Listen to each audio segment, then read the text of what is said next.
କାଠ ଲୋଡ଼ ଯାଇ ଏମିତି 16 ଘଣ୍ଟା ହଇରାଣ ହେବି ବୋଲି ଭାବି ହିଁ ନଥିଲି। ତ ହାଇ ଗାଇସ୍, ଜୟ ଜଗନ୍ନାଥ। ଗତ ଭିଡ଼ିଓରେ ତମେ ଦେଖିଥିଲ ଯେ ଆମେ ଚୈତି ବୁଲିବାକୁ ଯାଇଛୁ। ହଁ ଭାଇ, ଚୈତିରେ ପହଞ୍ଚେ ଇଆଡ଼େ ସିଆଡ଼େ ଟିକେ ବୁଲୁ ବୁଲୁ ଦେଖିଲୁ ଯେ ଏ ଜାଗାରେ ଲୋକମାନେ ଫଟୋ ଉଠାଇବା ପାଇଁ ଭିଡ଼ ଅଛନ୍ତି। ସେଥିପାଇଁ ପଳେଇ ଗଲୁ ଆମେ ବି, ଆଉ ଫଟୋ ଉଠେଇ ନେଲୁ। ଆଉ ଇଆଡ଼େ ଆମ ଭାଇକୁ ଦେଖ, ଏ ଦୋକାନରୁ ସେ ଦୋକାନ, ସେ ଦୋକାନରୁ ଏ ଦୋକାନ ହୋଇ ବୁଲୁଛି, ବଟ୍ ଗୋଟିଏ ଜିନିଷ ବି କିଣୁନାହିଁ। ତାପରେ ଇଆଡ଼େ ସିଆଡ଼େ ବୁଲୁ ବୁଲୁ କ'ଣ ହେଲେ ଖାଇବା ଭାବି ଦେଇ ପଳେଇ ଗଲୁ ଆମେ ଚାଟ୍ ଦୋକାନକୁ। ଚାଟ୍ ଦୋକାନରେ ଚାଟ୍ ଖାଇଦେଇ ଇଆଡ଼େ ଆମେ ଟିକେ ମଜାମସ୍ତି କରିନେଲୁ। ତାପରେ ଇଆଡ଼େ ସିଆଡ଼େ ଟିକେ ବୁଲି ମଜାମସ୍ତି କରୁ କରୁ 11:30 ବାଜି ଆସୁଥିଲା। ସେଥିପାଇଁ ମଜାମସ୍ତିକୁ ସାଇଡ଼ରେ ରଖି ପଳେଇ ଆସିଲୁ ଆମେ ପାର୍କିଂ କରିଥିବା ଲୋଡ୍ ଗାଡ଼ି ପାଖକୁ। ଦେନ୍ କମ୍ପାନୀ ଫ୍ରଣ୍ଟ ଅଫିସରେ କିଛି ଡକୁମେଣ୍ଟ ଏଣ୍ଟ୍ରି କରିଦେଇ କିଛି ସମୟ ଅପେକ୍ଷା ପରେ କମ୍ପାନୀ ଭିତରେ ଏଣ୍ଟ୍ରି କରିଦେଲୁ। ଆଉ ଇଆଡ଼େ ଲୋଡ୍ ଗାଡ଼ିକୁ ୱେଟ୍ ବ୍ରିଜରେ ୱେଟ୍ କରିଦେଲୁ।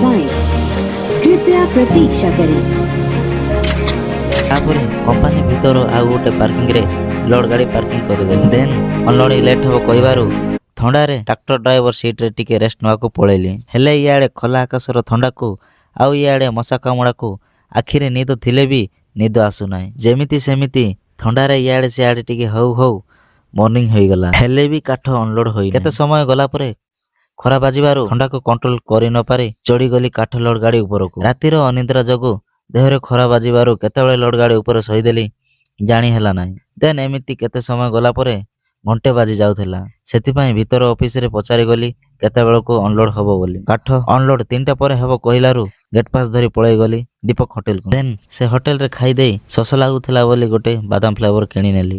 ଦେନ୍ ଗେଟ୍ ପାସ୍ ଦେଇ ପଳେଇ ଆସିଲି ଗାଡ଼ି ପାଖକୁ। ଫାଇନାଲି 16 ଘଣ୍ଟା ଅପେକ୍ଷା ପରେ ଅନଲୋଡ଼ିଂ ପରମିଶନ ଆସିଲା। ସେଥିପାଇଁ ଆଉ ଡେରି ନକରି ଅନଲୋଡ଼ିଂ ପଏଣ୍ଟରେ ଗାଡ଼ି ଲଗାଇଦେଲି। ଦେନ୍ କାଠ ଅନଲୋଡ଼ କରି ଖାଲି ଗାଡ଼ିକୁ ୱେଟ୍ ବ୍ରିଜରେ ୱେଟ୍ କରିଦେଇ ଗେଟ୍ ପାସ୍ ଦେଇ ବାହାରକୁ ବାହାରି ପଡ଼ିଲି। ଯଦି ତୁମକୁ ଭିଡ଼ିଓ ଭଲ ଲାଗିଥିଲେ ଗୋଟିଏ ଲାଇକ୍ ଆଉ ଫଲୋ କରିଦେବ। ରହିଲି, ଜୟ ଜଗନ୍ନାଥ।